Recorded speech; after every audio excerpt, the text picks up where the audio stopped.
Hello, my name is Sally Pinto, and I'm the Program Director for the Yonkers NORC, Neighborhood Naturally Occurring Retirement Community.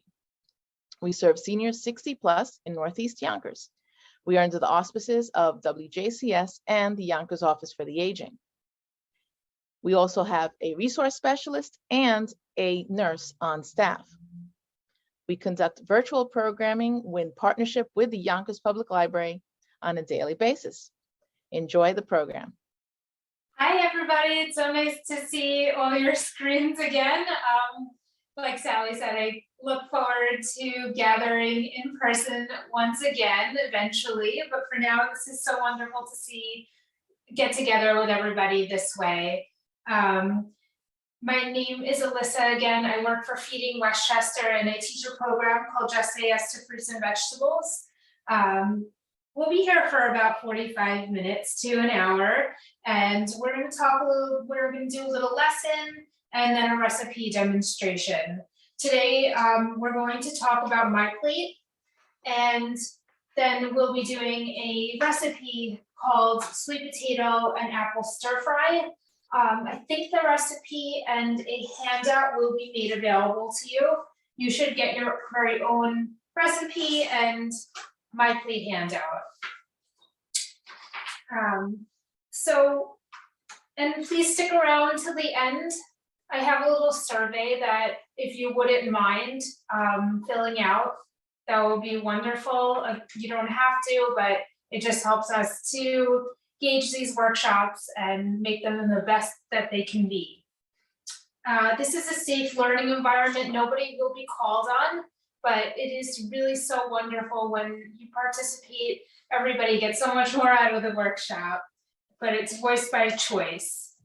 So can anybody tell me what they've done recently? I know it's January, everybody's maybe a little bit more motivated. What have you done recently to lead a healthier lifestyle or eat healthier, maybe include more physical activity, whatever the case may be?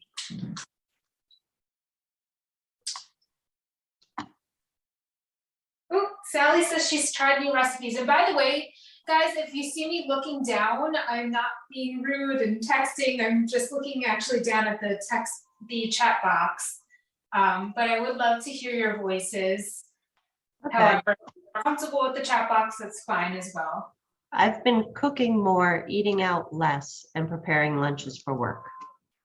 And that could be a really great outcome of, there's always a good side to this there's certain good sides to this pandemic, and one of them is staying in a little bit more, and then the outcome will be maybe cooking a little bit more. But yeah, absolutely.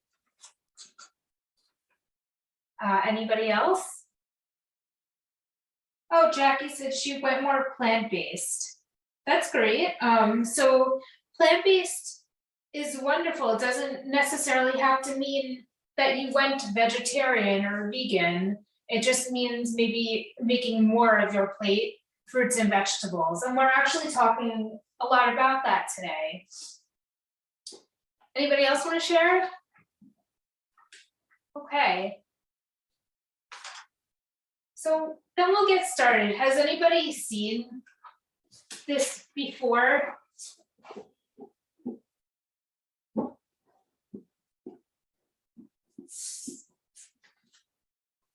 Anybody? Okay, so this is my plate, and my plate is actually meant to help you make healthier food choices, more balanced food choices. So if you have seen this before, oh, Sally wrote, yes, she has seen it before. So would you mind anybody telling us what this is made up of, what my plate is made up of, the different categories? I don't know if you can see it from where you are.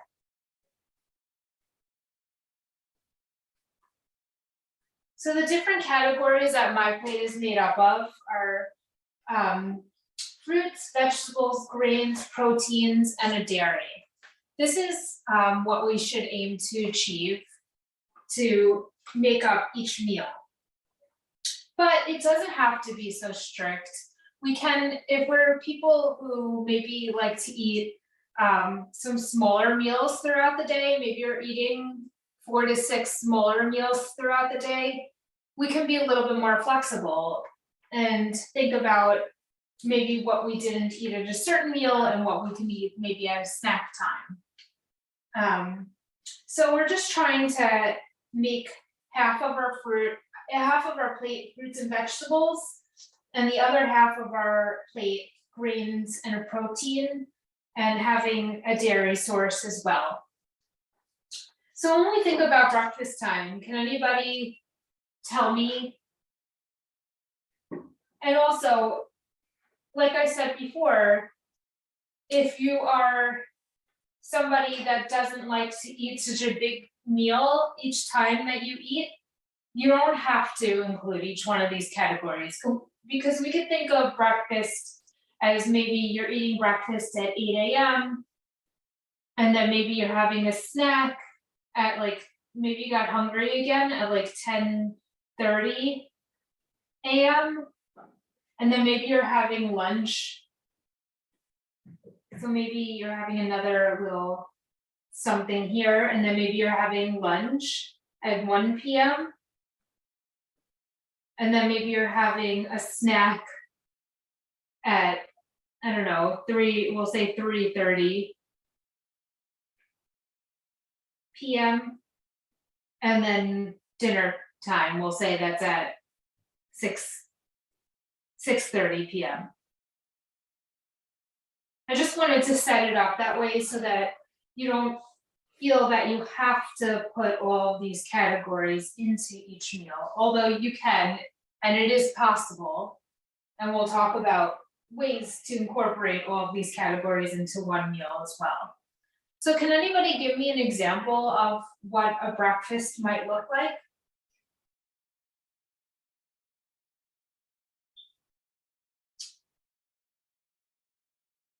Everybody's pretty quiet today. All right, so I'll give you an example of what I think of when I think of breakfast. Usually for me, I'm having something like a hard-boiled egg,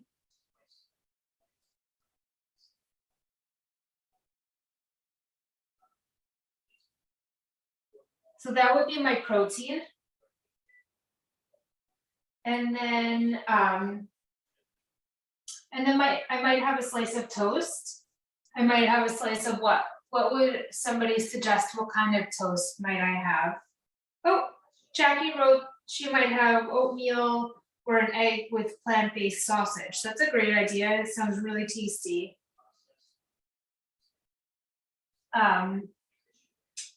So yeah, absolutely. Oatmeal is a really great option, and that is something that I would definitely consider.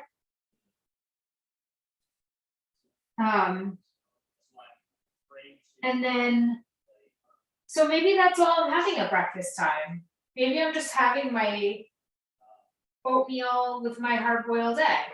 Or if I want to make cooked eggs, I could easily add in a vegetable. I could scramble some eggs or make a small omelet with maybe some spinach in it. Either that, or maybe at snack time, I'm doing something like having a smoothie. And in that smoothie, I could have my dairy, my fruit, and my vegetable. So in that smoothie, because can anybody think of a smoothie that would include all of these items? That's great. So maybe we're having a smoothie that has half of a serving of yogurt, half of a serving of milk. And what kind of milk would that be? Anybody? Sorry, Jackie, I'm just gonna.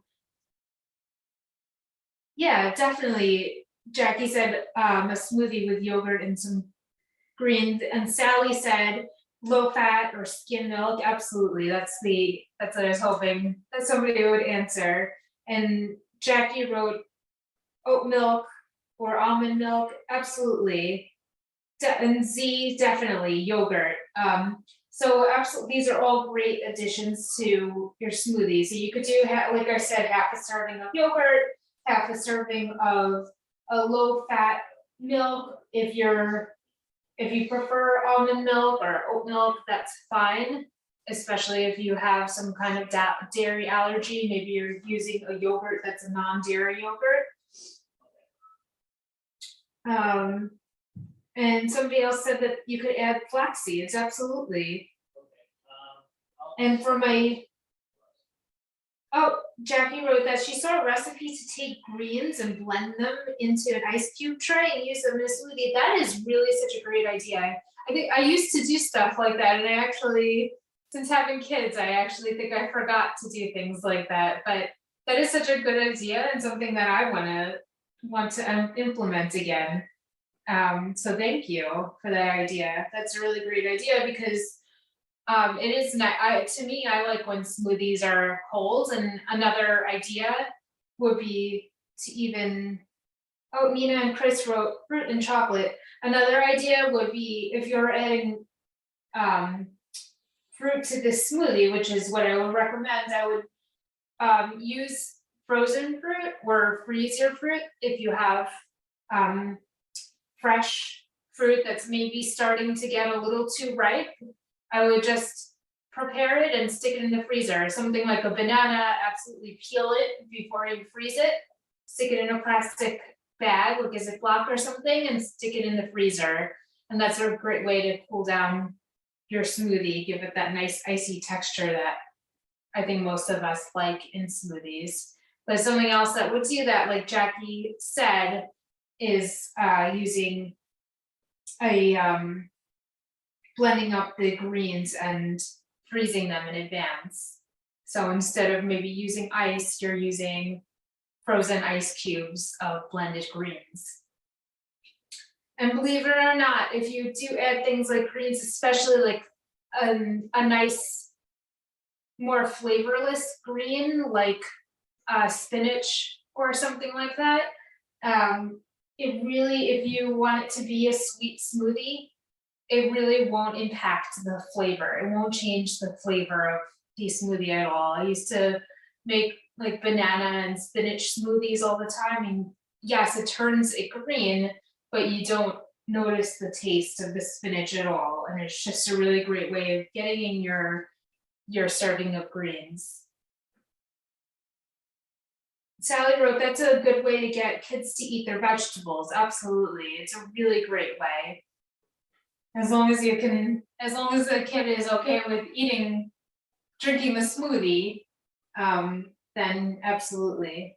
And it could be a fun activity for them to help you make the smoothie, and maybe they, even if it isn't the color that they usually like to drink in a drink, maybe they just happen to drink it because they helped to prepare it. Nice clean project. So we'd be all set for, in terms of our servings of each one of these categories, if we added the items that we spoke about. So what about lunchtime?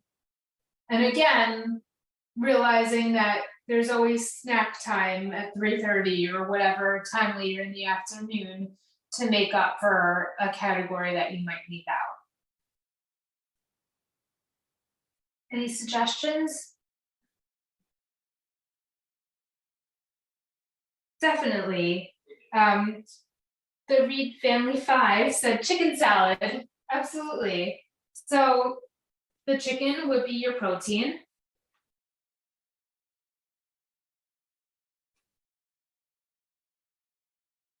Somebody else said, Kelly said a turkey wrap. And so in that chicken salad, if you were going to have that, a lot of the time in chicken salad, you might be adding celery, so that would count as your vegetable for this meal. So you'd have your protein, your vegetable. Nina and Chris said tuna on whole wheat bread with salad, absolutely. So that covers, so the tuna would be your protein, the whole wheat bread would be your grain, and the salad would be your vegetable. So if that were the case, so we'll write that down. Tuna, whole wheat bread, and salad. And then again, the two categories that will be left over would be a fruit and your dairy. So maybe you had enough to eat with that tuna, that tuna on whole wheat bread, or the turkey wrap, or that chicken salad, and you want to save your fruit and your dairy for snack time. Any ideas of something simple and healthy? Oh. Almonds, yeah, that's a great one. Although if we're thinking of our categories that we did eat at lunchtime, we did have our protein already. So we didn't have our fruit or our dairy. So what if we do something like have just something simple, like an apple and a low-fat cheese stick or something like that? Just something easy that's grab and go. I know a lot of you might be on the go, especially outside of the pandemic. I know a lot of people are working from home right now, but I don't want to just think of right now, I want to think of going forward. So if you're on the go, something simple might be an apple and a cheese stick, a low-fat cheese stick. Oh, by the way, Jackie had written, she makes a fake tuna salad using crushed chickpeas, and she loads it up with crunchy veggies and mayo. That sounds really delicious. That sounds, oh, so you substitute chickpeas for tuna. That sounds really good. And chickpeas are loaded with protein and fiber, so that's excellent. Sally wrote, how about peanut butter with the apple or hummus? Definitely, absolutely. So yeah,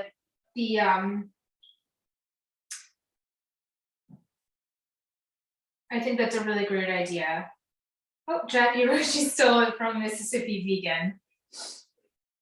Okay, so I think that everybody has a good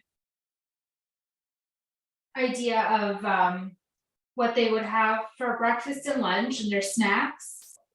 What about for dinner time? Here is the time of the day that maybe you don't want to leave anything over, or maybe you're just going to leave one category over for, I don't know, a dessert. So maybe you want to think about, do I want to leave something sweet over for dessert, like your fruit or something, whatever you want to do, or you can incorporate all the categories into your dinner time. So what does everyone think? Any dinner ideas? Well, I could tell you, for me, last night I had, someone wrote chicken crust pizza. The crust is chicken, and you put low-fat cheese, definitely. So that sounds good. So for me, last night I had salmon. So that would be my protein. I had asparagus with my salmon.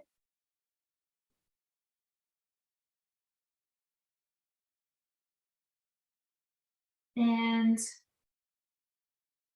oh, I actually made a garlic bread out of just regular sliced whole wheat bread. I just brushed on some olive oil and added a little bit of, so actually before I brushed on the olive oil, I put it into a little bowl and I put in some powdered garlic and a little drop of salt, and then I stirred it up with the olive oil and used a brush and brushed it right onto the garlic bread and onto the whole wheat bread and toasted it and made it a tasty, healthy garlic bread. So that was my protein, my vegetable, and my grain. So then I didn't, what would be a good idea for me to have had either in addition or later on for dessert? I would again have to think about my dairy and my fruit. But another thing that we could do is maybe on that garlic bread, instead of saving the dairy, maybe on that garlic bread could have melted some cheese onto it, like a low-fat mozzarella cheese. Just an idea, so you would have gotten in your dairy serving. And then the only thing that would have been left over would be the fruit. I just like to keep things as simple and basic. There's so many things in life that are difficult, so let's not make eating one of those things that are challenging. So I hope that I gave you some good ideas for what you could eat to make all of your mealtime simple and healthy and balanced. And if any, oh, thank you so much, Reed Family Row. We love your recipes. You're awesome. Thank you. So any fruit that you might have in mind. I know oranges are a great fruit for this time of year. That would be a really great dessert. And again, back to the idea of freezing things, maybe in advance, we could have frozen some, rinsed and frozen some grapes, and maybe that's a really great idea. It's almost like having a really nice dessert by freezing the grapes. It actually tastes like a sorbet when we go to eat them frozen. So just simple, healthy dessert ideas just for your regular day when you might still want something sweet. Sally wrote, how long is it suggested to keep fruits frozen? Not the packaged ones. I know that I don't know the very specific suggestion, like the technical suggestion, but I know that I've had my bananas frozen, for example, in the freezer for 6 months and they're still perfectly fine. So I would say around the 6-month mark would be a good timing. Okay, so let's get started. It's 1:30. I don't want to hold you guys too long. Does anyone have any questions so far? Any suggestions? No? Okay, so we're gonna get started on preparing our recipe. And like I said, we're preparing a sweet potato and apple stir fry today. Just gonna get this out of the way. Give myself some space. I hope everybody can see what I'm about to do here. I have my hot plate and my pan right here. I washed and prepared, well, I washed all of my fruit and vegetables before we got started today, and I started to prepare some of them to reduce the time that I'm chopping things up in front of you. So on the recipe, it says that we should use 2 tablespoons of vegetable oil, 4 cups of chopped sweet potatoes, a teaspoon of fresh ginger, 2 cups of chopped apples, and 1 teaspoon of cinnamon. I'm actually dividing this recipe in half today.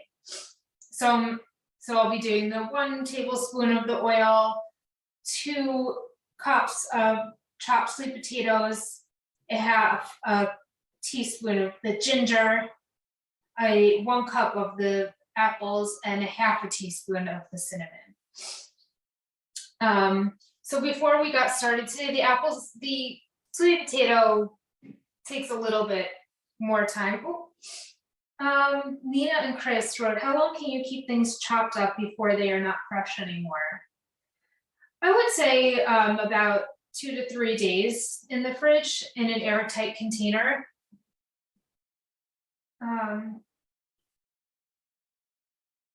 Oh, thank you, Sally, for sharing the recipe. Okay, so I chopped up 1 cup of the sweet potatoes. So I'm gonna have to chop up another. So before we got started today, I washed and scrubbed my sweet potatoes. And I actually cut my sweet potato in half. So of course, this is what it looks like cut in half. And so I have my flat side. I'm gonna lay my flat side down on the cutting board. Take my knife and actually cut it lengthwise. I'm holding it down and keeping my fingers to the side of the knife, not over the knife. And I'm taking the knife and cutting lengthwise.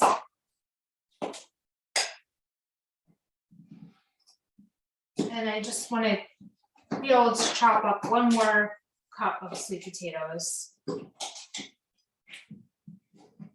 And then once I'm finished chopping it up,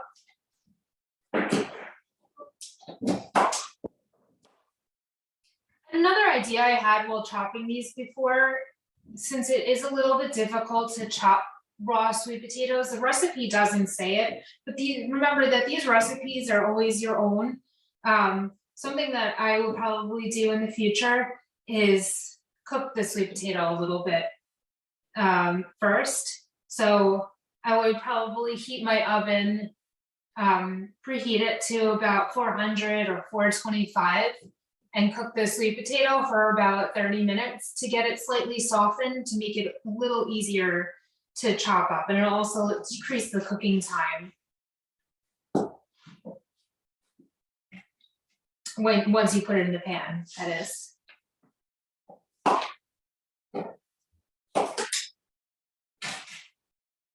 It's probably a little bit safer too, and I'm all about safety. So remember, we're keeping our fingers tucked behind the knife.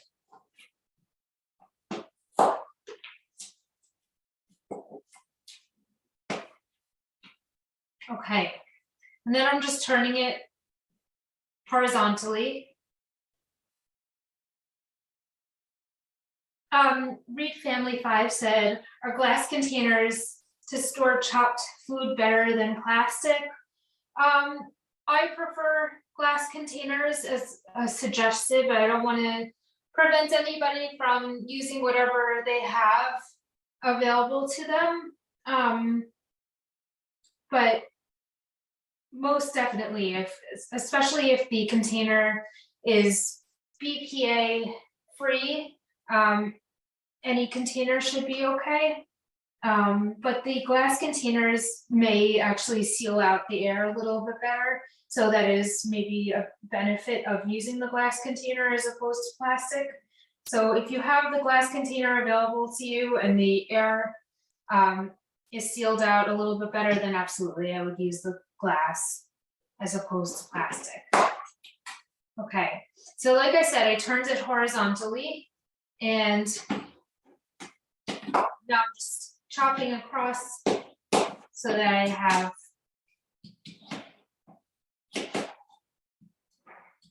my cubes of sweet potatoes.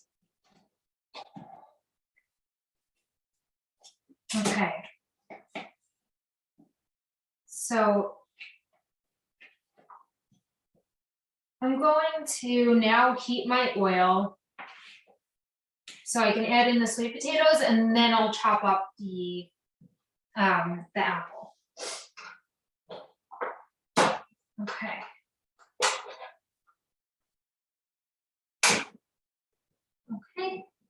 my hot plate on and just turning down my flame a little bit. We don't want the flame to be too high. And I'm going to add my oil.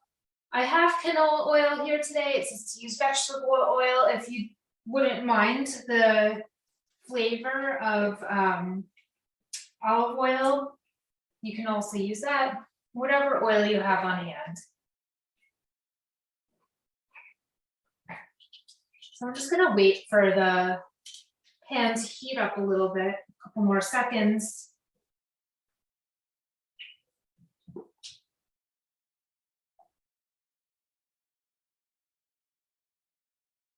Okay. And I have my tablespoon of oil right here. I'm gonna just put it right in and heat it for a couple of seconds. And then I'll be adding in my sweet potato. It says heat the oil in a large pot over medium heat. Actually, I'm using a pan, so whatever you have available. But if you are making, oh my gosh, sorry. The flame got a little bit high.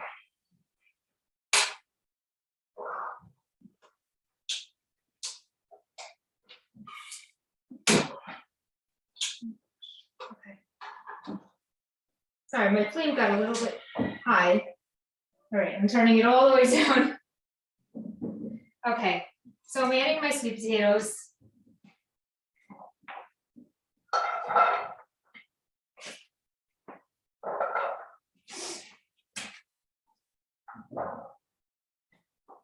And I'm gonna actually have to run and get a cover. And so I already had a cup measured out here.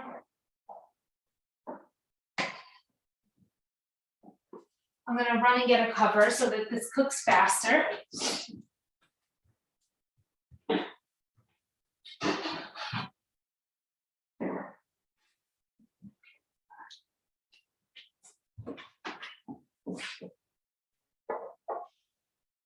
Okay, so that's cooking, and after 5 minutes, so it's 1:39 right now, about 1:44, I'm gonna add a half a cup of water and I'll add my ginger. The ginger is optional, but it's a really excellent addition to the recipe. Ginger really helps to aid in digestion. It helps actually with, because it aids in digestion, it actually helps with nausea or upset stomachs. And cinnamon does as well. Cinnamon also can help you to control your blood sugar levels. So, by the way, I'm starting to cut my apple. I'm just cutting it around the core, and then I'm going to lay it on its flat side and chop it up the same way I did with the sweet potato.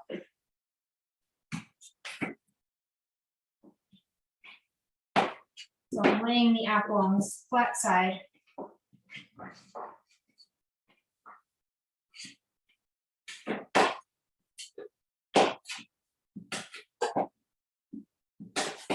Chopping it up. Can anybody tell me any benefits that they know of about sweet potatoes or apples?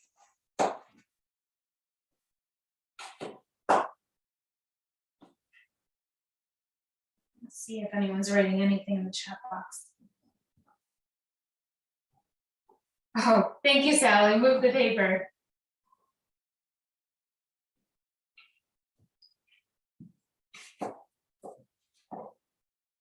Okay, so if you didn't notice, I actually kept the skin on both my sweet potato and my apple.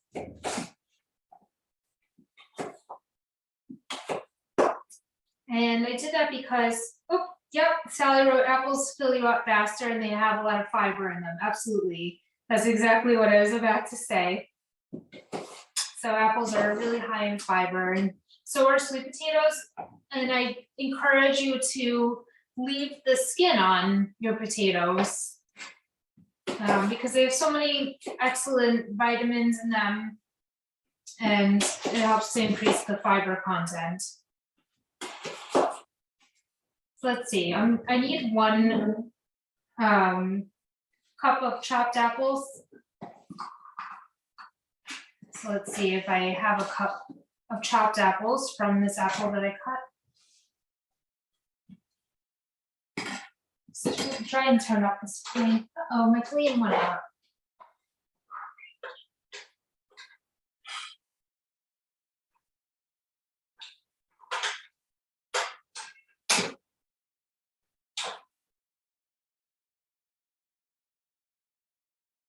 Okay.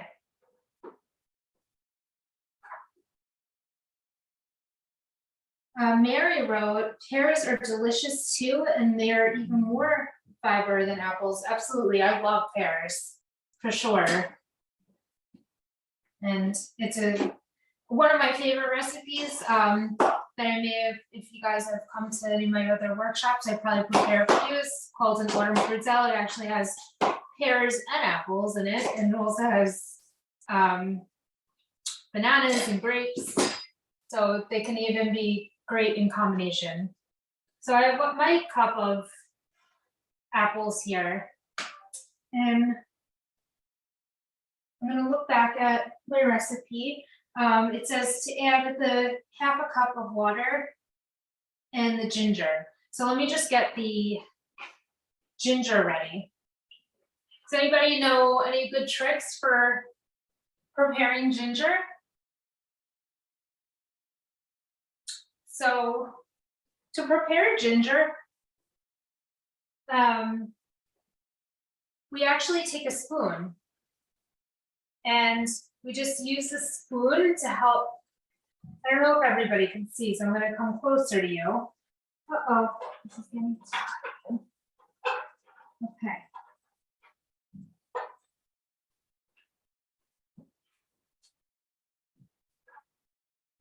Okay.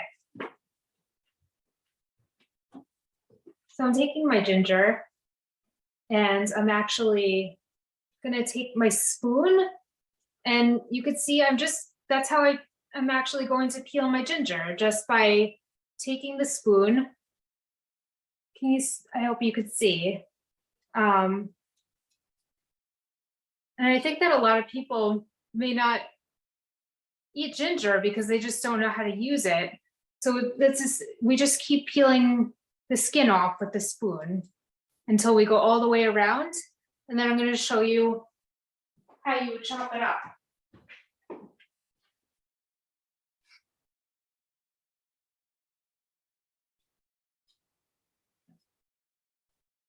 So I'm not going to peel off all my skin right now, just for the sake of time. But then we would just chop it up by holding our fingers behind the knife again, and just cut it into thin slices.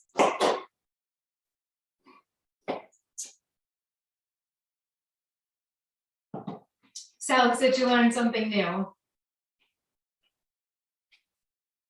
I'm happy to hear that. And so it says 1 teaspoon of fresh ginger. So I guess this recipe is assuming that we know that we're mincing it up. So again, we would just turn the tiny slice of ginger and turn it on its side, and then turn it so we would turn it horizontally and then vertically and get it as small as we can, and then measure out our half a teaspoon of ginger and add it right in. Okay. So since I didn't fully peel it, I just wanted to show you the cutting and peeling technique. I'm not going to actually add it in, but I would at this point added in at the same time as I'd be adding in my water. So with that being said, I'm going to add my 1/2 cup of water. You know what? I am going to add my ginger. I don't know. Something I'm not going to, but I'm not 100% sure. Somebody else might know this. You might actually be able to leave the skin on the ginger the same way you can with some of your other fruits and vegetables. That is something I'll have to get back to you on. So I'm actually going to stay away from adding it today and find out if it's healthy to eat the skin of the ginger itself. Because if that were the case, then we wouldn't even have to peel it and we could just chop it up tiny and add it right into this recipe. So I have my sweet potato cooking still, and it says cover and cook for 5 minutes, stirring often. So I'm gonna just stir it up.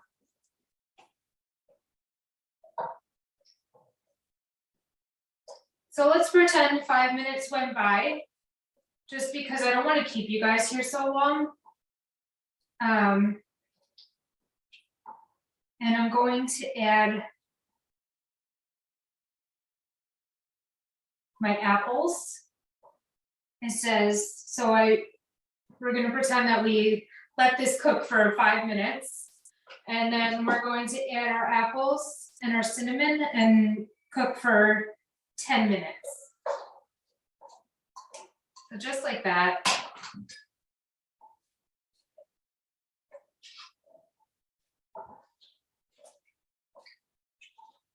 And we have to add our cinnamon.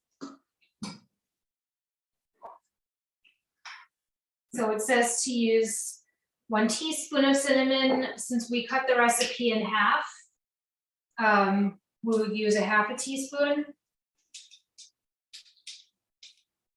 I should adjust that.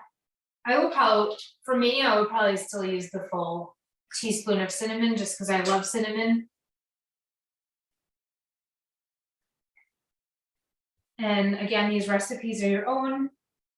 So however you like it, within reason.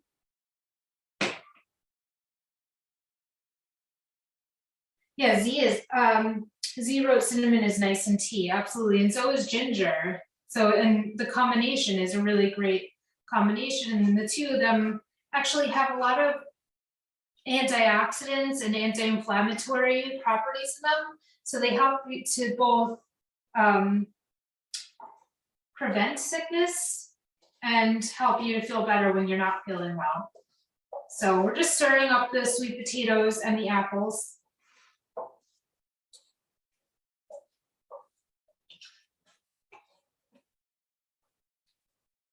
And we just want to cook it until they're soft. Does anybody have any ideas on, since we were talking about my plate, how we can make this part of a complete meal? Any ideas? So we have our fruit and our vegetable, which will be the apples and the sweet potato, right? And then something that will be missing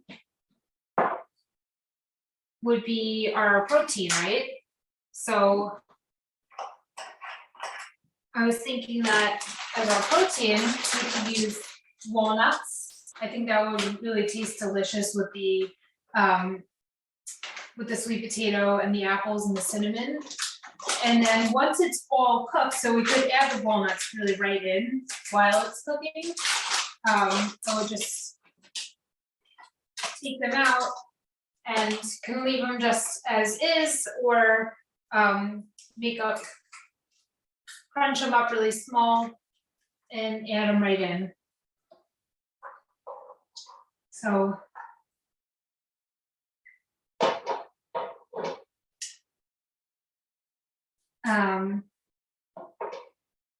so that will be, let's see if this flame, it keeps actually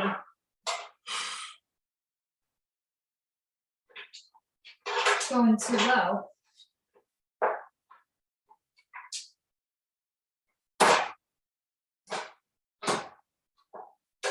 Okay.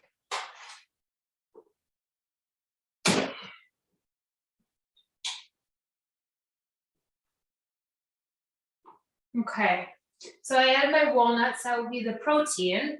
It's not part of the recipe, but we're adding it in.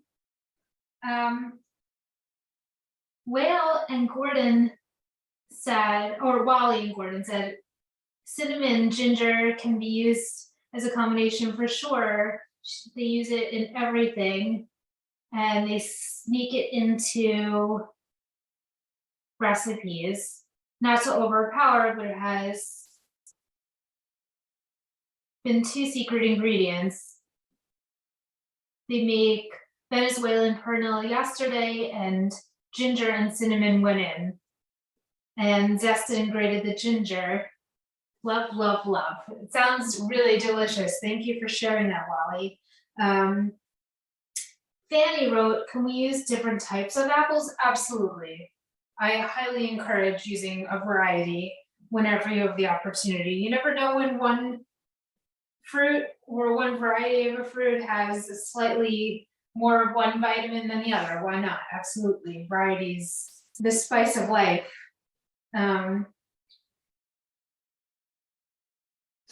And Reed Family of 5 wrote, is there a benefit to covering what you have on the hot plate? Yes. I would cover this, I would cover what you're cooking so that it cooks a little bit faster, and you also probably help to maintain some of the vitamins that are in those fruits and vegetables when you're cooking it, so that the vitamins don't escape as much into the air.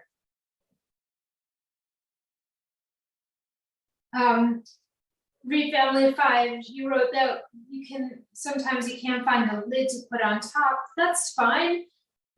It just might take a lot longer to cook, to be honest with you. If you think of even like a pot of, oh boy, if you think of a pot of boiling water and how much longer it takes to boil that water if you put on a lid versus not putting on a lid, the time is pretty significant. Wally wrote, what is the best pot to use for this recipe?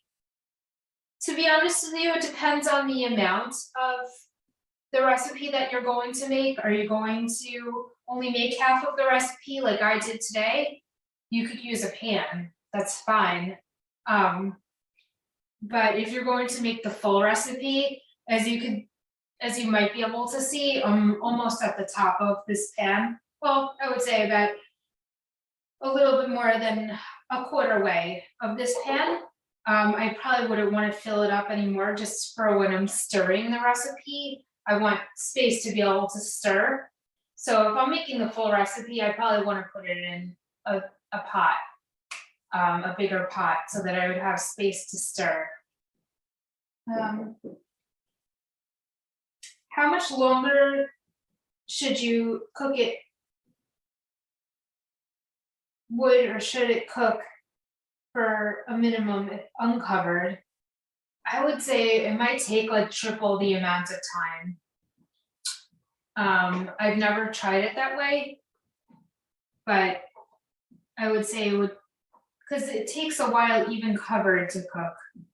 So I would say it's probably going to take a significantly more amount of time, probably at least triple the amount of time. So this is a total of 5, 10.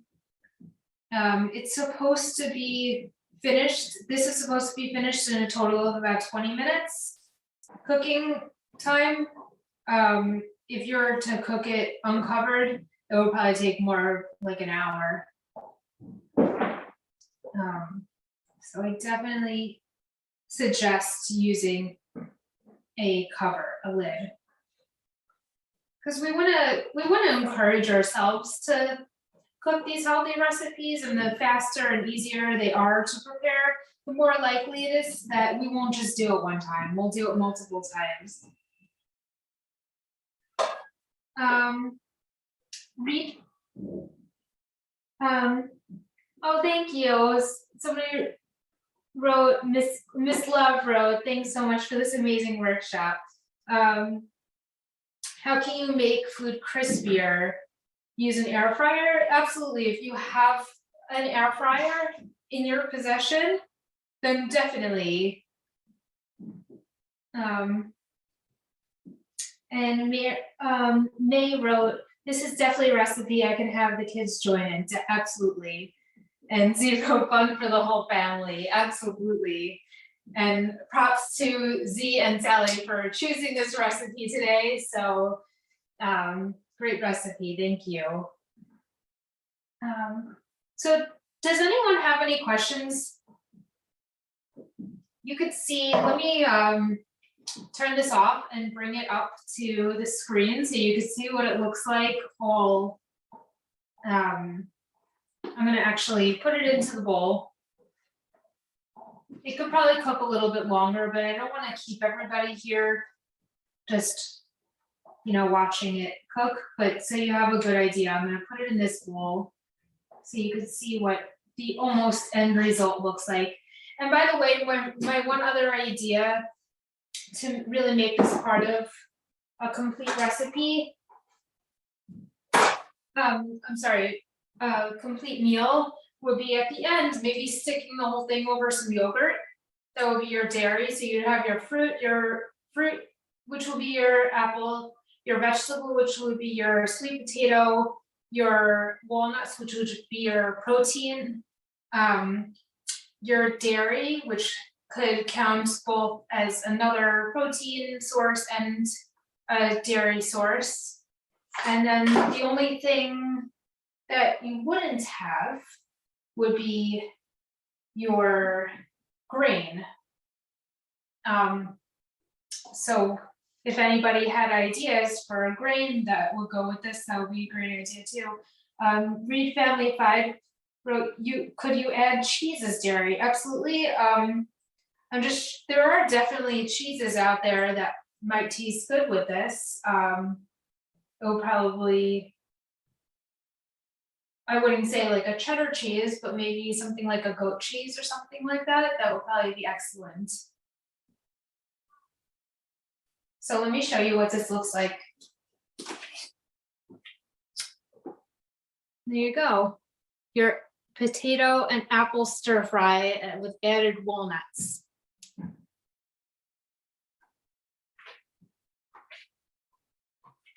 Anybody have any questions or comments?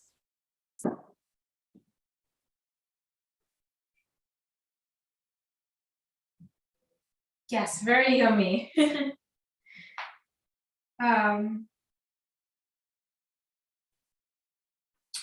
Did you answer how long that we could keep this in the fridge for if we were portioning out for different portions? Oh yeah, for different sorry, I meals? didn't see that.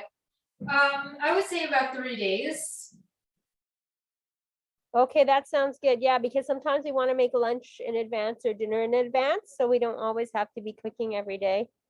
Yeah, definitely. I completely agree. This would even really taste great over like a green salad. If you're especially, you could have it over maybe arugula or something like that. It's very different flavors that would complement each other really well. That's awesome. Wally wrote, okay, Alyssa, the amount you made would be to serve how many guests? So this is for this entire recipe makes 5 servings. So since I divided it in 2, it will make about 2.5 servings.